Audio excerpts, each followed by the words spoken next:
Now, from 7 Action News, this is an election update. It's primary day in Michigan and polls are closing as we come to you this evening.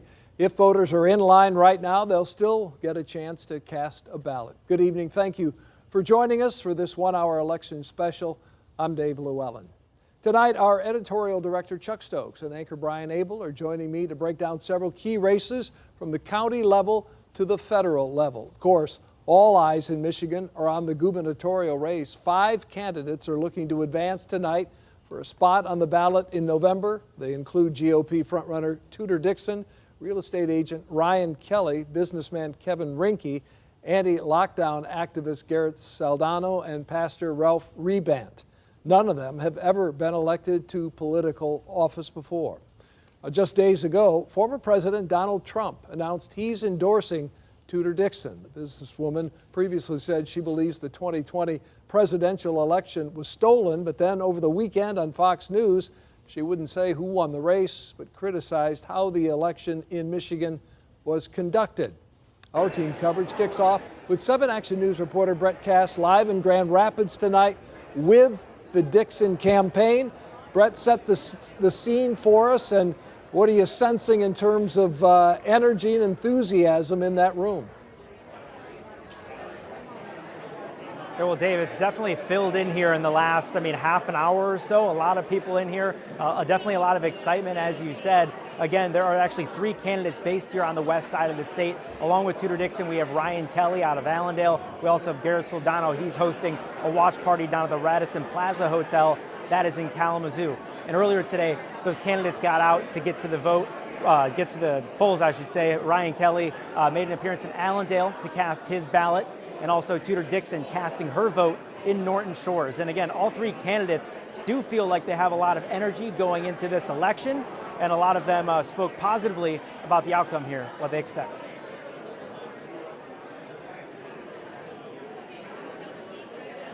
And again, Tudor Dixon, as you said, got that recent endorsement from former President Donald Trump. So whether that plays a big role here in the election, we'll have to find out. But for now, we're live in Grand Rapids. I'm Brett Cass, 7 Action News. All right, Brett, we'll be coming back to you within this hour as well for more.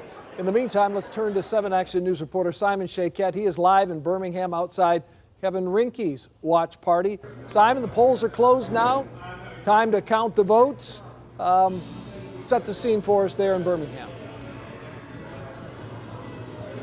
Hey Dave, people are starting to arrive here at this gathering for supporters of businessman Kevin Rinke. We are at Dick O'Dow's Bar and Restaurant in downtown Birmingham. As I step out of the way and show you, they've got the stage set up right there behind us. And both Rinke and also Pastor Ralph Reband, who's from the Farmington Hills area, say they have a plan that differs greatly from Democrat Governor Gretchen Whitmer. Both men talking with us after casting their ballots, and Rinke pledging to deliver further tax relief, while the pastor is promising to bring unity.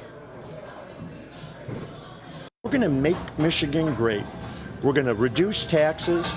We're going to fix our educational system by fixing the literacy levels. I think Michigan is ready for a pastor right now because I've had so many years, decades actually, of healing the family, and now I'd love to see it be able to repair the state.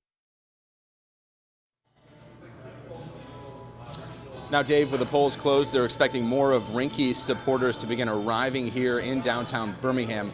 We will, of course, be here to bring you the very latest as more information comes in. Live in Birmingham, Simon Shakett, 7 Action News. Back to you. Simon, thank you. Across the studio tonight is my colleague, Action News anchor Brian Abel. Brian?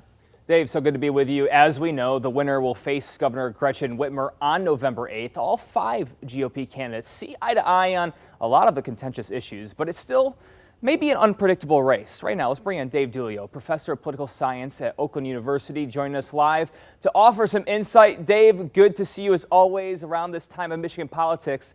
What kind of challenges could the GOP primary winner present to Governor Whitmer? Well, I think and first off, Brian, it's always nice to talk to you. Good to see you. I think the biggest challenge that Governor Whitmer is going to face is the political context. that we're witnessing right now, right? We've got sky high inflation. We've got a presidential approval for President Biden in the mid 30s, which is always a big factor in driving midterm election outcomes. And in Michigan, we've seen that trickle down to gubernatorial races, as well as state Senate and state House races, which of course are also on the ballot. So the bad political context for Democrats this year is one that the Republicans are looking to take advantage of, and that Governor Whitmer is going to have to try to fend off. Now, frontrunner Tudor Dixon, she got that big late endorsement from Donald Trump. How much of an impact do you expect that to have? I think that had a huge impact. I think that probably put her over the top in terms of securing this nomination. I think there's a bit of an inevitability now in the last couple of days, at least since the Trump endorsement, about Dixon pulling off this primary win.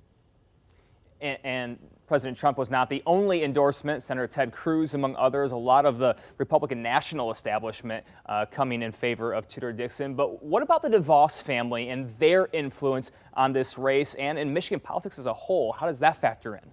Sure. I think, you mentioned Michigan politics as a whole. The DeVos family has been Michigan Republican politics in a lot of ways for decades and decades. As she served as Betsy DeVos served as Secretary of Education under President Trump, but those two had a falling out. And it seemed like that was a point of contention for a number of Republicans in the last couple of months, right? And even to the point where the DeVos endorsement of Tudor Dixon got Dixon labeled a rhino, which is really something to behold in Michigan politics. As I said, the DeVos family had been central in Michigan politics for so many years. So the Trump endorsement following that DeVos endorsement and support, I think, is really interesting. We'll see if it can bring those two factions of the Republican Party together moving into the general. And it was a huge fallout between President Trump and DeVos following January 6th and her discussion about potentially invoking the 25th Amendment and then resigning right afterwards. So that's where that sticking point began, where that fracture began, and now it's led us to here. So Dave, thank you so much for your expertise, and make sure to stick around for us. We'll come back to you a little bit later this hour. Dave? Brian, thank you. Now to look at some of the other biggest races because of redistricting. Two incumbent Democratic lawmakers are facing off in the 11th Congressional District. We're closely following the race between Congressman Andy Levin and Congresswoman Haley Stevens, and we're ready to bring you the results just as soon as they come in. In the 12th District, incumbent Rashida Tlaib is facing off against Detroit City Clerk Janice Winfrey, along with Lathrop Village Mayor Kelly Garrett and Chanel Jackson. The hotly contested district is one of two that splits the city of Detroit in half. In Michigan's 13th District, incumbent Representative Brenda Lawrence is retiring. It appears to be a wide open race. The big names on the ballot: State Senator Adam Ollier, State Rep Sri Tanadar, and Focus Hope CEO Portia Roberson. The 11th District contains parts of Oakland County and Wayne. It's a rare matchup. Democrat incumbents Andy Levin and Haley Stevens, as we mentioned, both vying for the seat. And right now we want to turn to 7 Action News reporter Kiera Hay. She is live in Birmingham, where she's following this unique race of incumbents battling each other. Kiera. This is a rare race. I'm actually here at the Townsend Hotel in Birmingham, where Haley Stevens and her supporters are filing in, watching the numbers roll in together. But both Stevens and Andy Levin are both U.S. representatives, and they both have voted pretty similarly in their tenure. So voters really have a tough choice here. But there are some differences. Andy Levin is seen to be more progressive. He comes from a family of politicians, where Haley Stevens is seen to be more moderate. So there will be a lot of eyes on where this new 11th district will lean. The 11th district actually has parts of Oakland County and Wayne County. Stevens actually voted absentee, but we were able to catch up with Levin as he voted earlier today in Bloomfield Township. Back out here at the Townsend Hotel, it started at 8, so people are slowly starting to come in. Levin is over in Pontiac. His party started at 8:30, so we will be sure to keep our eye out on both. But for now, Live in Birmingham, Kiara Hay, 7 Action News. Kiara, thank you very much. We want to bring in our Channel 7 editorial director, Chuck Stokes, now to continue the conversation on that matchup of incumbents. And of course, Chuck, this is the result of the census, reapportionment, Michigan losing a seat in Congress. You've got 2 Democrats facing off against each other. Yeah, absolutely, no question about it. And hotly contested races, both with Stevens and Levin, the 2 incumbents facing off. They've been paired up against each other. Nothing that incumbents ever want to have to go against, but they're facing it similar to back in 2010 when Hanson Clark went through a similar situation, for those who can remember back that far, and ended up a couple of years later squaring off against Gary Peters, who went on to great fame as a U.S. Senator. But this 12th and 13th district is really caught a nerve in the city of Detroit and surrounding areas. It traditionally has been a heavily African-American district represented by John Conyers, Charles Diggs, if you want to go way back, Carolyn Cheeks Kilpatrick. And now there's the possibility that Sri Thanedar and also Rashida Tlaib could represent those 2 districts, heavily African-American and no African-American actually representing. But it begs the question, does that mean that they can't well represent it just because they aren't African-American? It's touched a nerve with a lot of people who remember back from the Congressional Black Caucus when it first started, and that district has always been represented by African Americans. We'll have to wait and see what the voters decide to do. You know, I think back, Dave, to Mary Ann Mahaffey sat on the Detroit City Council. She was Caucasian for umpteen number of years. African Americans loved her. They voted for her overwhelmingly. They trusted her. So there is precedent for non-African Americans representing majority African American districts. Yeah, it's going to be very interesting to see. Back to the Stevens and Levin race, certainly a woman's right to choose has been something that Haley Stevens has talked an awful lot about in the campaign and in her TV ads. Levin says, hey, I'm the more progressive candidate. That's the distinction that he's drawing in this race. I think this is going to be fascinating to see how the votes shake out. Well, you're right, and how women turn out. You know, a lot of women in this district. Andy Levin, of course, Congressman Levin likes to put in his literature and his ads that he was the only male from Michigan that went to jail because he protested in front of the Supreme Court. Haley Stevens says that she will protect a woman's rights. She is a woman, so that carries a big voice. She has the backing of Representative Brenda Lawrence. She came out early for Haley Stevens and essentially said, I want this to be the person that replaces me, and is trying to sort of handpick her, even though she was a she was a congresswoman. It was in a slightly different district because of all the redistricting. Now she's in what traditionally has been Brenda Lawrence's backyard, and she says, I'm retiring, but cast your vote for Haley Stevens. You know, this is also someone who was very close to Congressman John Lewis in the Congressional Black Caucus.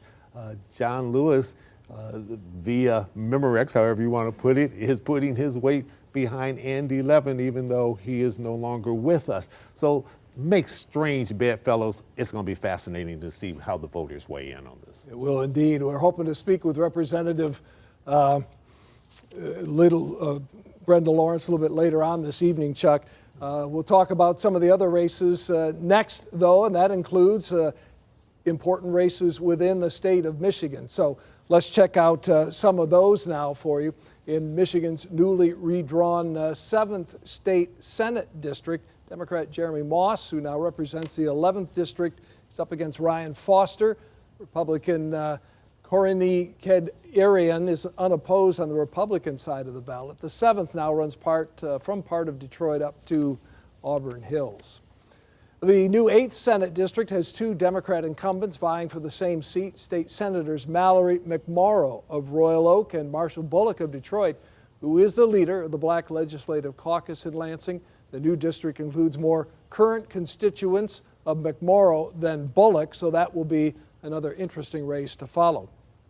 And this is Michigan's first election with newly drawn congressional districts, and some say it could make a big difference in the results on how all of that shakes out.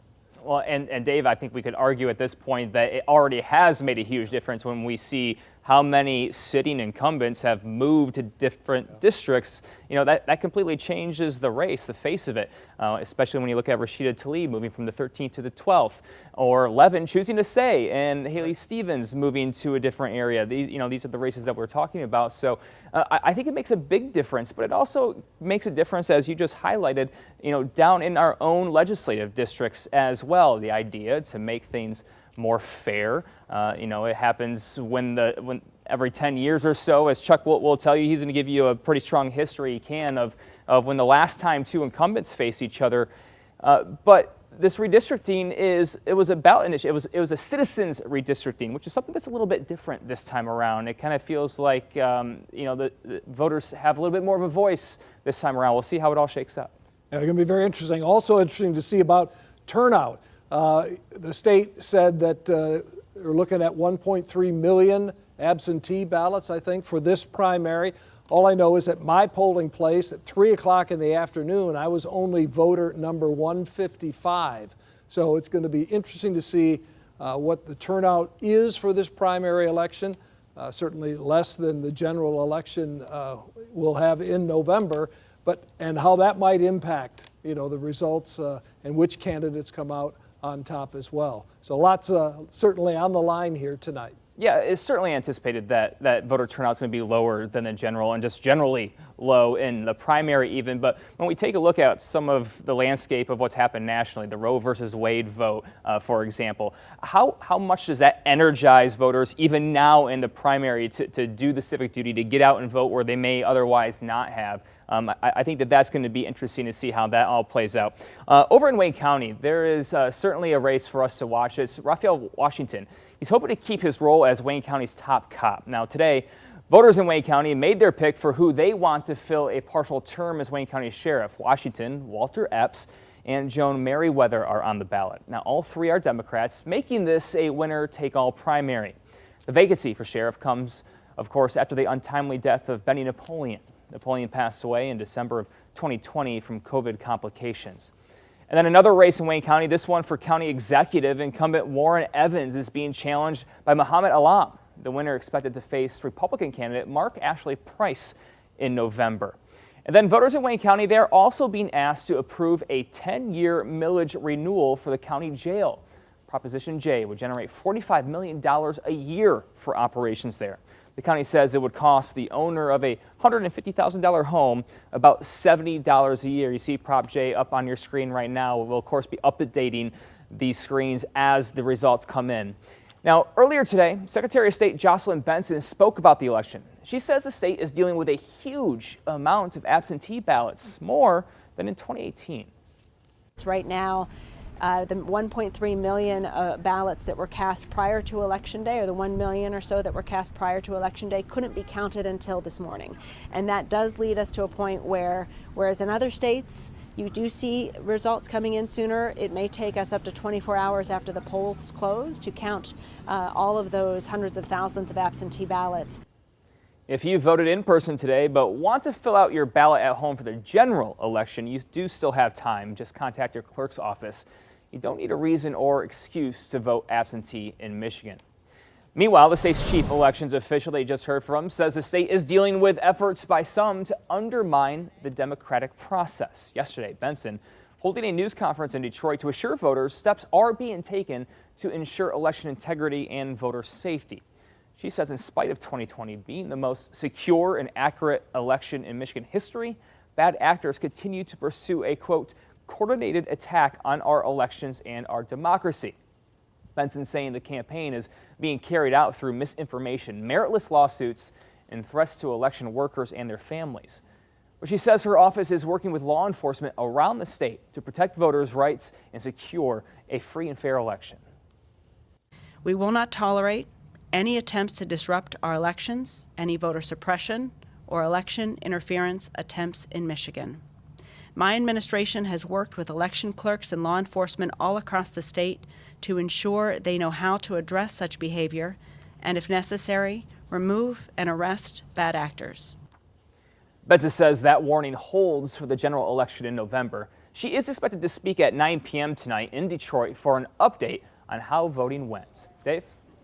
Brian, thank you. Now back to Michigan's gubernatorial race. It's a high-stakes battle in a battleground state, to be sure. 5 GOP candidates, as we mentioned, ready to take on Governor Gretchen Whitmer, but only one Republican can win a spot on the ballot in the general election. Less than 2 weeks ago, you saw all 5 candidates battle it out during a debate hosted by Channel 7 and our sister stations in Grand Rapids and Lansing. Some of the key topics that evening included clean and safe drinking water, education, critical race theory, gun violence, and mental health funding, the cost of child care, and how to help small businesses survive in Michigan.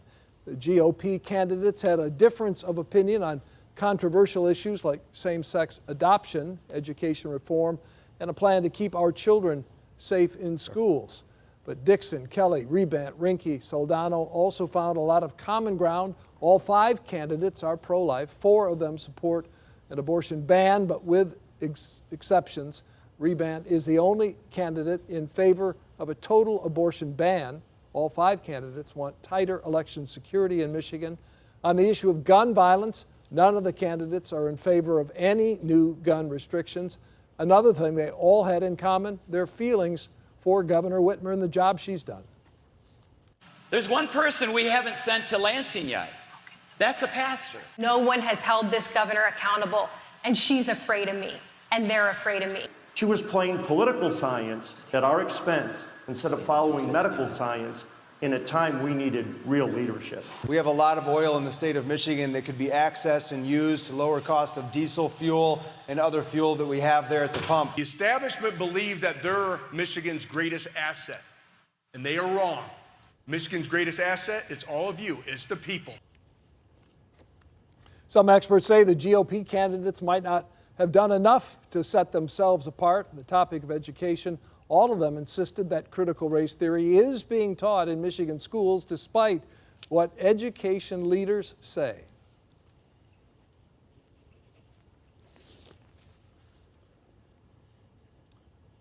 CRT is being taught in these schools. I don't care what they say. And we all know that CRT is a fundamental racist belief system fueled in the faulty ideas of Marxism. It's been acknowledged that it was a college course, and it has filtered its way down through K-12 and lower.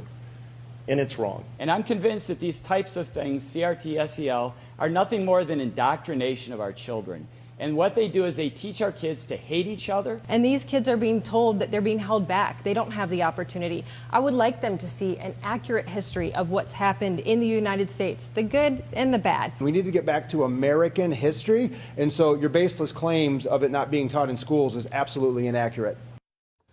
And looking back on the Democratic response from that night, Party Chair LaVora Barnes saying, quote, with less than a week until the primary, the radical GOP candidates flubbed another opportunity to make a case about why they should lead Michigan. She went on to say, no matter who makes it out of this embarrassing circus, Governor Whitmer will continue delivering results for hardworking families and put Michigan first. Chuck, we want to send it back to you now. We talked about Michigan losing a congressional seat. We have a retirement as well. A member of Congress, longtime Southfield mayor and influential person on the political scene. And it's time for you to talk with Representative Brenda Lawrence. Thank you, Dave. Yes, someone we've talked to many times over the years. Congresswoman, good having you with us. Brenda Lawrence, she has represented her district in Congress for 4 terms now. She's not quite finished yet. She's quick to tell you that she's not out the door quite yet, and she still has a lot of work to do, and we appreciate you joining us this evening. Congresswoman, I imagine the biggest concern that you have in a midterm election in which oftentimes the party that's in the White House does not do well in the down ballot races, of trying to make sure that the House stays blue so you stay in power, at least Democrats. Absolutely. We know what's at risk, having gone through 4 years of the current administration. The administration of Donald Trump. We have so much to lose, and these are major Democratic issues. Um, the right of reproduction rights for women is huge. The investment that we know is needed to protect our environment, the ability to educate our children and teach them critical thinking, not critical race thinking, and to tell the truth. These are things that continue to come up, but we've done some tremendous things. We brought America through the COVID crisis. We invested in our infrastructure. When the milk and formula crisis came up, our administration, the Democratic administration, addressed it immediately. And the price of gas is going down. I hear the concern about our economy, but we are passing legislation that will improve the quality of life for all Americans. How heavily did the issues that you just articulate play into your decision to come out early for Haley Stevens over Andy Levin? Two people you know well, both members of the Democratic caucus, both from Michigan, and people that you voted very close to, all three of you, throughout your term there in Congress. When I decided not to run for office, I really looked for the person who would be putting our constituents first, who would work hard, who could win the seat. And Haley Stevens, she flipped a seat from red to blue. She knows how to campaign. She is a person that's very strong on constituent services. Andy Levin is a good congressman, but I had to choose one. And I'm very confident and hopeful that Haley will win tonight. And I stand by my decision to endorse her.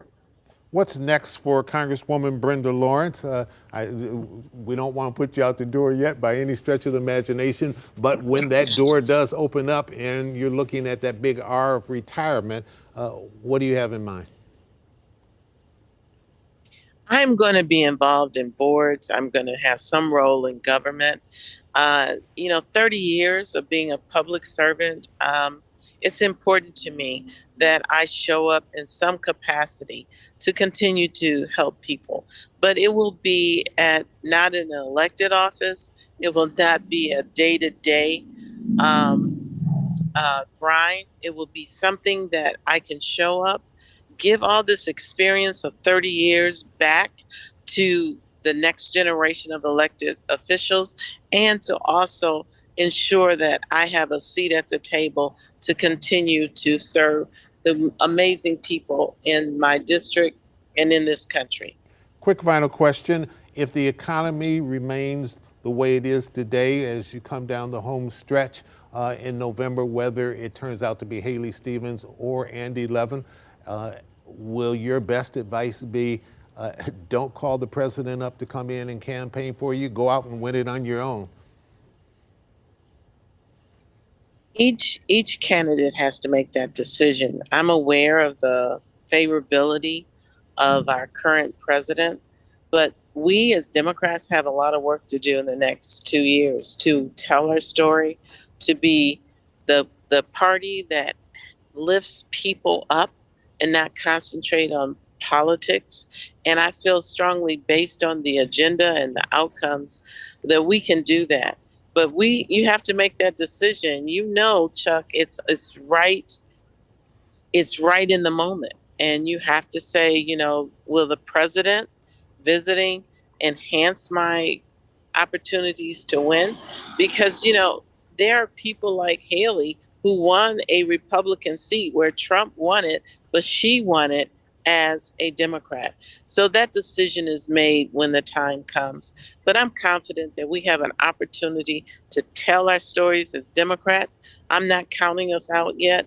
I know how to work hard, and I am day-to-day in conversation with my colleagues, and we know this is not going to be a walk in the park, but the hard work and delivering for the people will carry us on. All right. Congresswoman Brenda Lawrence, thanks so much for joining us. It's always a pleasure talking to you, and best of luck in retirement. And I know that you'll stay in touch with us. Dave, back to you. I just want everyone to know our democracy rests on us voting. And to everyone who voted, I have my button. I want you to know that it only works when we vote. Absolutely. Every vote counts. No question about it. Thank you Yes. so much. And we thank Congresswoman Brenda Lawrence for, she mentioned, 30 years of public service. Chuck, that's a career. No doubt about it. And as you mentioned earlier, it wasn't just in the United States Congress. That was sort of the cream of the crop in a long career. She, those of us who've been here in Southfield for a long time remember her as the mayor of Southfield. She retired from the United States Postal Service, in which she put a full career in there.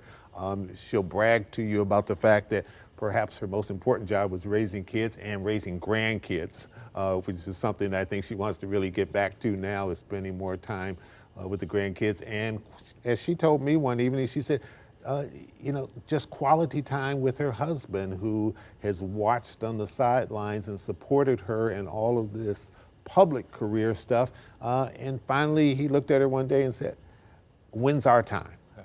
Just to go off and do the things they want to do. But before she's leaving, she's taking a big political role in this congressional race. She could have set it out and just said, I'm not going to get involved with two Democrats. You guys go fight it out. She's taking a stand. We'll see if it pays off. Yes, and certainly because, as you mentioned, both are friends, and colleagues, and have worked together alongside her on so many important issues in Congress. So yes, but hey, it's a principled decision and choice that she made, and you got to believe she'll continue to be there for Haley Stevens and, frankly, for Andy Levin. Yeah, and Dave, one quick footnote. People may not remember, she knows what this is about.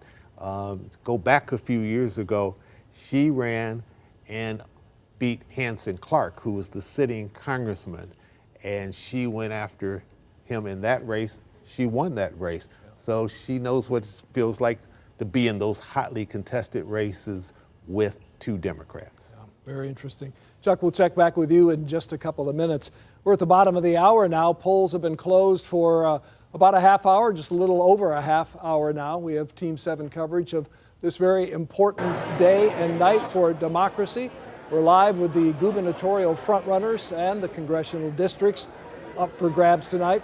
We're going to go back to Brett Cast. He's live with the Tudor-Dixon campaign in Grand Rapids. Brett?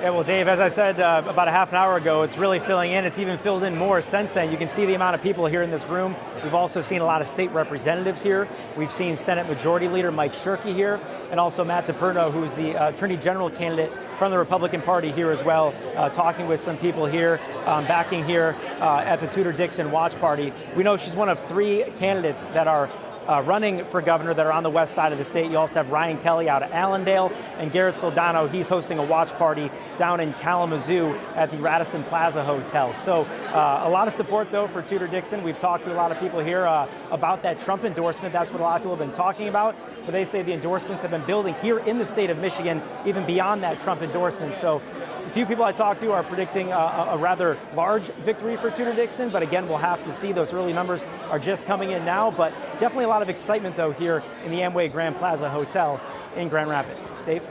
Brett, thank you. We'll continue to follow things there as the evening unfolds. We want to go back now to 7 Action News reporter Simon Shaquette. He's live in Birmingham outside Kevin Rinke's watch party. Simon? Dave, this watch party getting going now as more and more friends and family of Kevin Rinke arrive here at Dick O'Dow's Pub in downtown Birmingham. Let me show you what the room looks like as I step out of the way. Now, he and Pastor Ralph Reband from Farmington Hills say they have a plan that is starkly different from Democrat Governor Gretchen Whitmer. Both men talking with us after casting their ballots. Rinke pledging to deliver further tax cuts, and the pastor promising to bring unity. Again, you can see this room filling up. We can also see the head of the Republican Party in Oakland County just arrived here. We will be here throughout the night to give you more and more updates and let you know once Kevin Rinke, the businessman who's running for governor, arrives here. Back to you.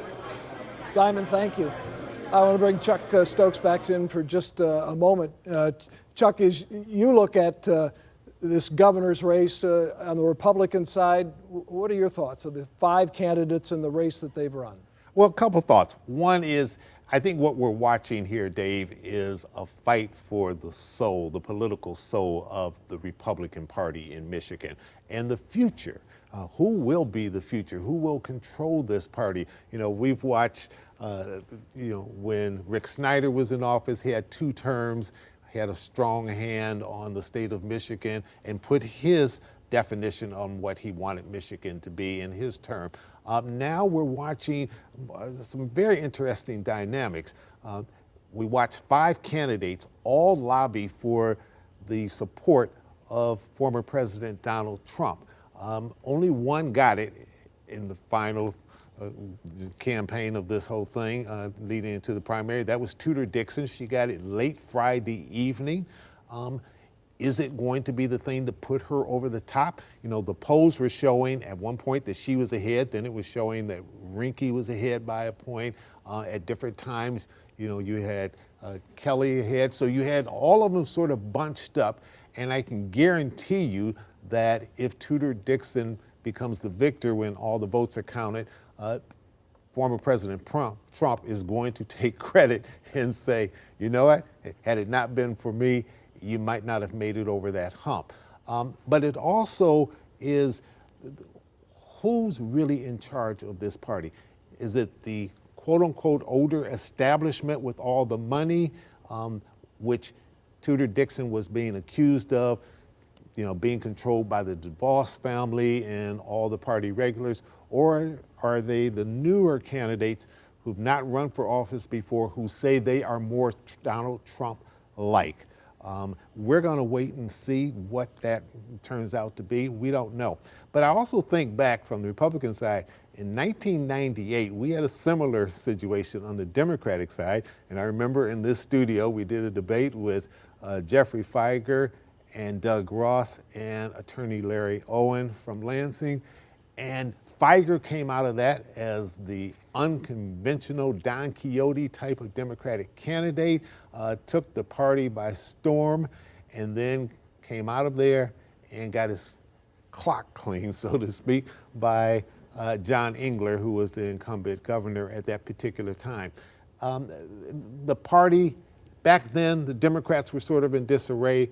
Right now, we see the Republicans sort of in disarray and trying to decide, what is this party going to be like? You know, someone told me not too long ago, they said if John Engler were running today, Republican Party would call him a rhino, all right? And back when we were covering him, he was considered the very conservative Democrat. So a lot has changed in the Republican Party. It's going to be very fascinating to watch as the numbers trickle in here tonight. Chuck, thank you.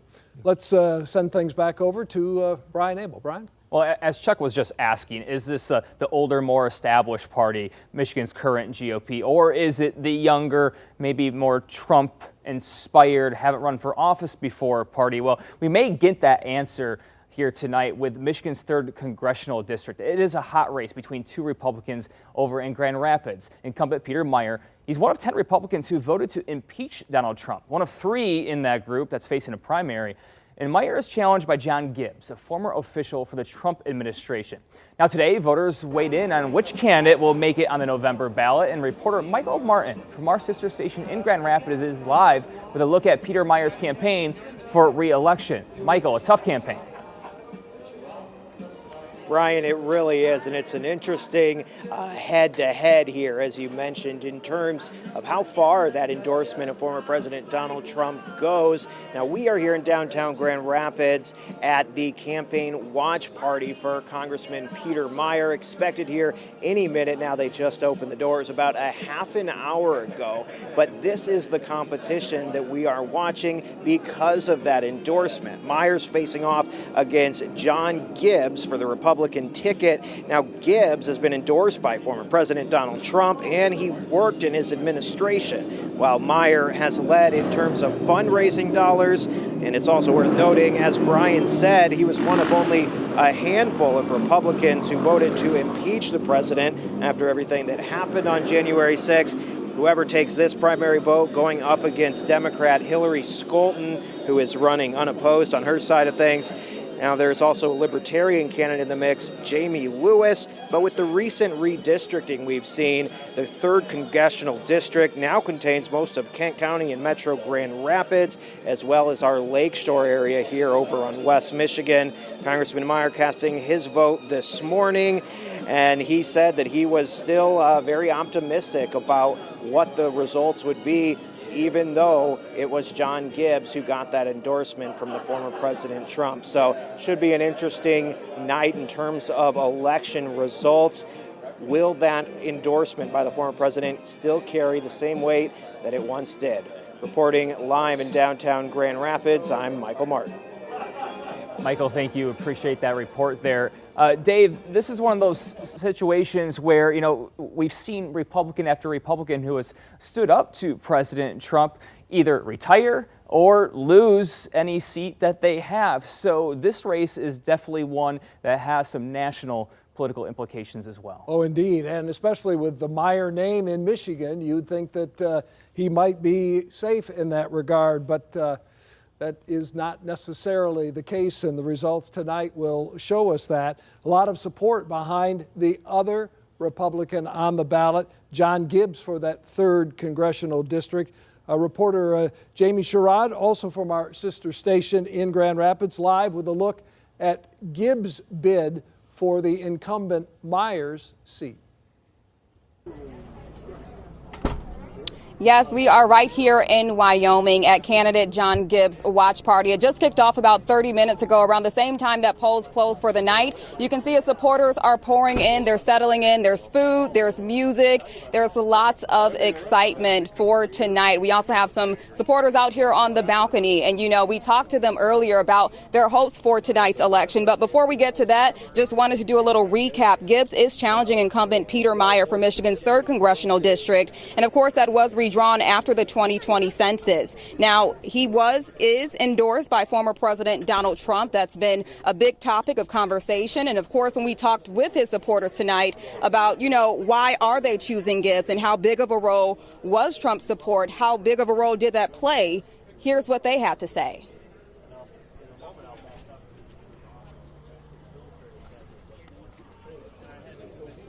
And it seems like our sound bites from those supporters didn't come through, but here's what I can tell you. A lot of them told us that, you know, it's Gibbs as a person, it's his beliefs, it's his values, it's his principle. But having that endorsement from former President Donald Trump gave them more confidence in their decision to support Gibbs in this congressional election. Of course, the winner of tonight's election will go up against congressional Democratic challenger Hillary Scholten in November. We will keep watch, be here all night, and keep you updated. For now, reporting live in Wyoming, Jamie Sherrod, Fox 17 News. Jamie, thank you for the report there. Yes, fascinating race to watch tonight. We'll bring Chuck Stokes back in. Chuck, as you look to the west side of the state and this race, that Meyer name, but that Trump endorsement for his opponent, in this case, Mr. Gibbs, what do you make of that race? Well, one, it's showing that he's paying back a little bit of loyalty dues that Gibbs actually worked for him in his administration, and so you would think as someone that worked for the president, now they're calling in their chips and saying, I worked hard for you, Mr. President, I need your endorsement. And of course, he has received that endorsement. Whether or not it makes it over the top for him, we're not sure. But a couple other things at work here. You know, Peter Meyer took what some people said was a courageous stand. Some within the Republican Party say it was a disloyal stand, and he voted for the impeachment of Donald Trump. He explained it and said, look, I took an oath of office, and I lived up to my oath of office to live up to the Constitution and what I viewed as the Constitution. This is at bay in that race. You know, whether or not this is retribution coming back at him, and Donald Trump would like nothing more than to be able to unseat Peter Meyer and say, this is what happens when you're disloyal to me and my presidency. We're going to see. Both of the candidates are well educated. One, Gibbs, educated at Stanford and Harvard University. Peter Meyer, educated at Columbia University and NYU. Peter Meyer comes from the Meyer family, you see those stories everywhere you go, very successful, long chain of political history in that family. This is quite a battle on that side of the state, similar to the battles that we've got on the congressional races on this side of the state, and it's something that has everybody in West Michigan watching. It should be a very interesting race. Looking forward to seeing how that unfolds in the hours ahead, certainly, as the counting of the votes takes place. Chuck, we thank you for that, and we'll check back in with you in just a couple of minutes as well as we continue to look at this election night and how things will unfold. Right now, though, let's turn things back over to Brian. Yeah, as Chuck was saying, if the name on the building isn't Ford, DeVos, or Van Andel, it is Meyer. So it is certainly an interesting race as somebody that is from that side of the state. So let's turn to the Democratic primary for Michigan's 11th on our side of the state now between two incumbents, Andy Levin, Haley Stevens. They're both vying for the seat in what's expected to be a very close race in the 12th district.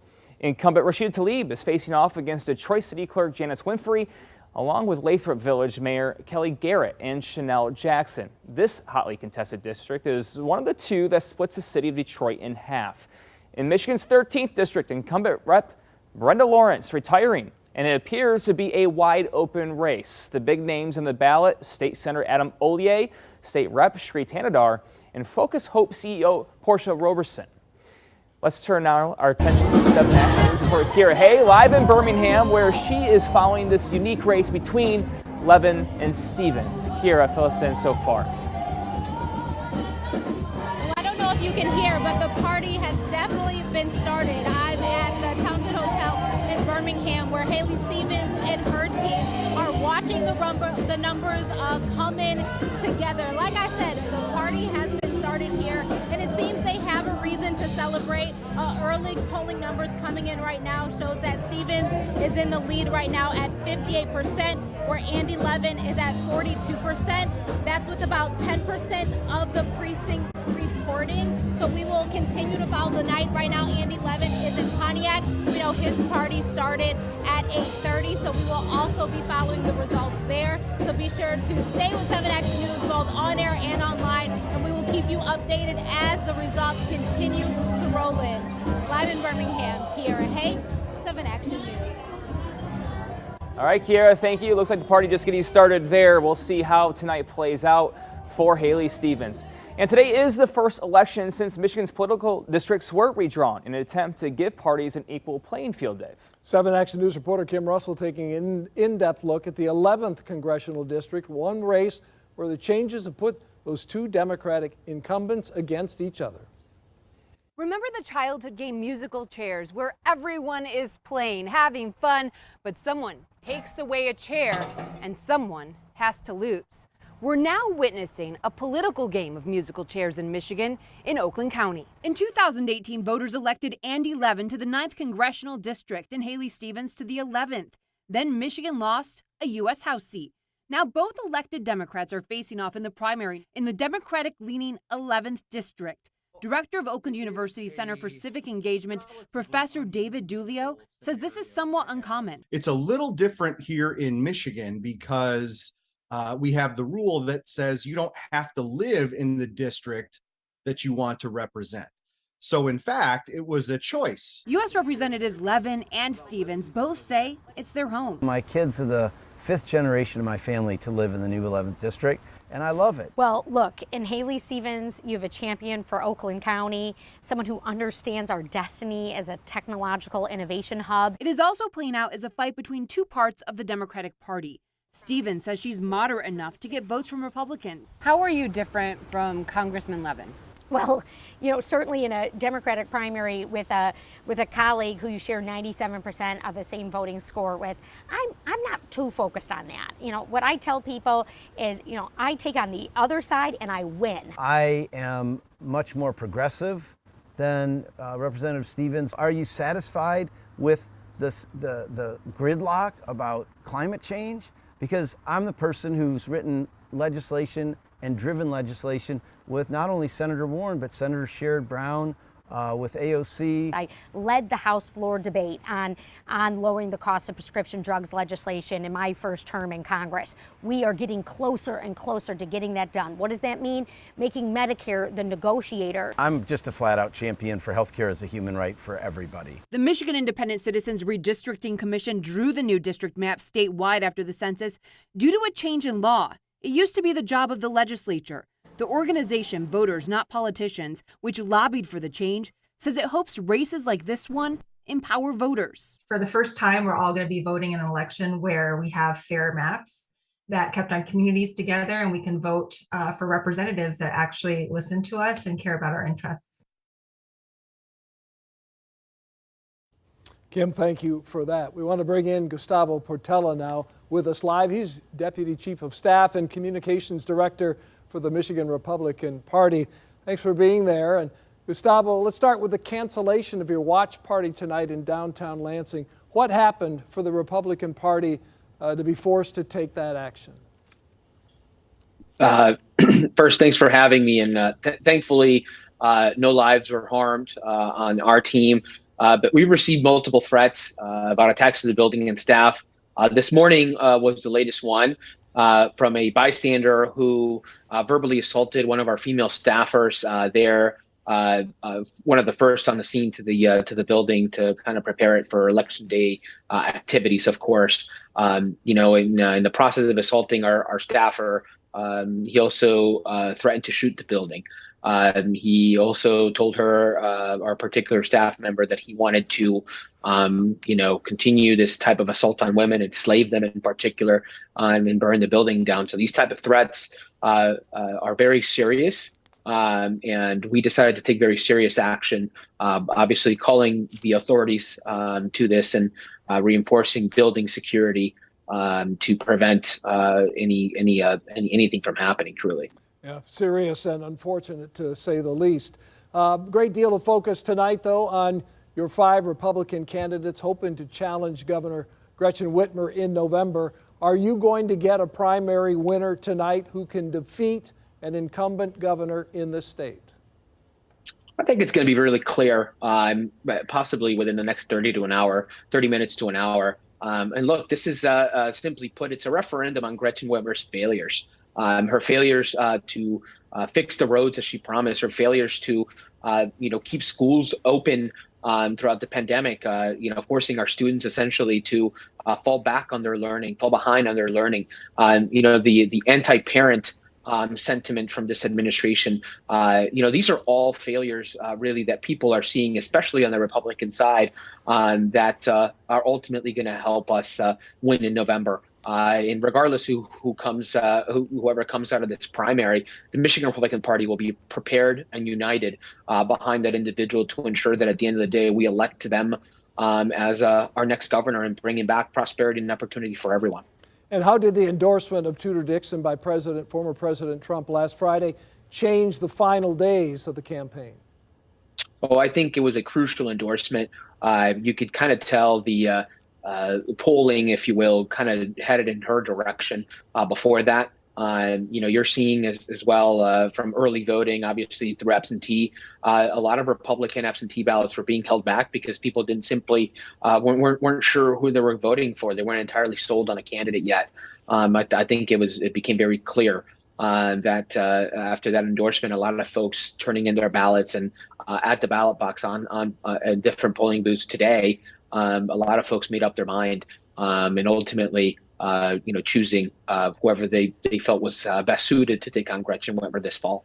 And the early numbers in 45% for Tudor Dixon to 21% for Kevin Rinke, with less than 10% of the precincts counted to this point. There are important primary races across the state, Gustavo, and within the party of candidates who are seen as Trump loyalists and those supported by the DeVos political machine in Michigan. Has that been a difficult dance for the party? I certainly think you're going to see some surprises. I think this evening as to who's winning and who's losing. I think one thing has become exceedingly clear is that this party is going to be united behind these specific nominees, and we're going to win in the fall. It's going to be really important that Michiganders, for the sake of Michiganders, I should say, that Republicans maintain majorities in the House and the Senate. We've been the party to bring back relief for folks in a crucial time when inflation is crushing families and slashing through family budgets. We've seen a governor that's vetoed every single measure. Republicans want to ensure that people keep more of what they earn. Unfortunately, that's not what the other side believes in. And so it's going to be a very, very strong election for Republicans, I would say. And at the end of the day, people are looking for inflation relief. That's what the Republican Party stands for. That's what the Republican Party wants to provide. And so this fall, it's going to be, we're going to work double time to ensure that we continue to keep the House and the Senate, regardless of who comes out today. All right, we'll leave it there for now. Gustavo, thank you. Gustavo Patella is Deputy Chief of Staff and Director of Communications for the Michigan Republican Party. And we've got you covered with all the primary election coverage you'll need. Just grab your phone, open the camera, scan that QR code you see on the screen right now to go to our Democracy 2022 election section at WXYZ.com. Brian? All right, time to take a final one at some of the big and unique races to watch tonight. Let's start with the biggest, the Republican showdown, to find out who will be the GOP's nominee to face Governor Gretchen Whitmer in November. It's been a wild one to get us to this point. 5 candidates disqualified for not having enough valid signatures, including widely expected frontrunners James Craig and Perry Johnson. Craig running as a write-in tonight. Then a remaining candidate, Ryan Kelly, arrested for his alleged role at the Capitol on January 6th. And former President Trump endorsing Tudor Dixon, who also has the backing of now Trump nemesis Betsy DeVos. So we will find out tonight how they all fare against Kevin Rinke, Garrett Soldano, as well as Ralph Rebant, and who will face the incumbent. Gretchen Whitmer out today for canvass kickoffs ahead of the primary. Whitmer was in Grand Rapids and Lansing, while Lieutenant Governor Garland Gilchrist held events in the Detroit area as well as Dearborn. Let's go now to the biggest congressional race in Michigan today, pitting 2 sitting members of Congress against each other. Rep. Haley Stevens, Rep. Andy Levin in the newly drawn 11th district. There has been a lot of money poured into this race, particularly by pro-Israel groups trying to oust Levin for what they see as a Palestinian bias, but also by progressive groups backing Levin. Progressive Caucus Senator Bernie Sanders stumping for Levin just this past week, and Stevens flooding the campaign ad airwaves, a progressive versus moderate wing race to watch tonight. And speaking of progressives, Rep. Rashida Tlaib deciding to run in a new seat in the redrawn 12th district, left vacant by the retirement of Congresswoman Brenda Lawrence. That move not only leaves the 13th wide open in this musical chairs of redistricting, but puts her directly against Detroit City Clerk Janice Winfrey, Kelly Garrett, and Chanel Jackson. We want to re-engage briefly with Dave LewAllen, political science professor at Oakland University. And Dave, in the remaining moments that we have, let's maybe have you talk about some of the defining issues in the governor's race. Does it begin really with COVID and the pandemic response for this incumbent governor? Well, Dave, I think the general election begins tomorrow, right? And I think you'll see Tudor Dixon and her campaign get right to it in their critique and criticism of Governor Whitmer. And I think it'll be roads, COVID response, most notably in terms of schools and kids in schools and getting back in the classroom. I think it won't take too long for them to start talking about inflation as well as the economy generally. So I think it'll be, I think they'll set the tone in the next couple of weeks. Is this a race that's going to be up for grabs, do you feel? That remains to be seen. I think one of the big things that I'd say 2 big things that Tudor Dixon has to overcome now is lack of name recognition among folks who aren't like us, right, that follow it all the time every day, as well as a huge funding disadvantage. As you know, Governor Whitmer has raked in the campaign cash to the tune of about $10 million. Tudor Dixon doesn't have that kind of money to spend in her personally or her campaign fund. So it'll be interesting to see if any third-party groups, if and when any third-party groups come in and try to bolster her campaign with some spending. Dave, we'll leave it there. Thank you so much for your time tonight and your insights on this primary election night. We appreciate it as always. Thank you. My pleasure. And a final word with my colleagues. Chuck Stokes, let's begin with you. Well, I think Professor Doolittle hit it right on the head. The real campaign starts tomorrow, or whoever turns out to be the victor in all of this. And the first thing they better do is pick up the phone and call their banker, because it's going to be an expensive race, and Governor Whitmer is sitting there with millions of dollars ready to spend. And on the journalistic side, I'm sure all of us can't wait to cover this race, whoever it is. It's going to be fine. Going to be fun. Brian Abel. Before we look forward, I'm still looking forward to tonight to see how that 11th district plays out. A very exciting race to watch for sure, Dave. Brian, Chuck, thank you so much for the contributions. Join us for Action News at 10 on TV 20 and on Channel 7 for Action News at 11. Good night.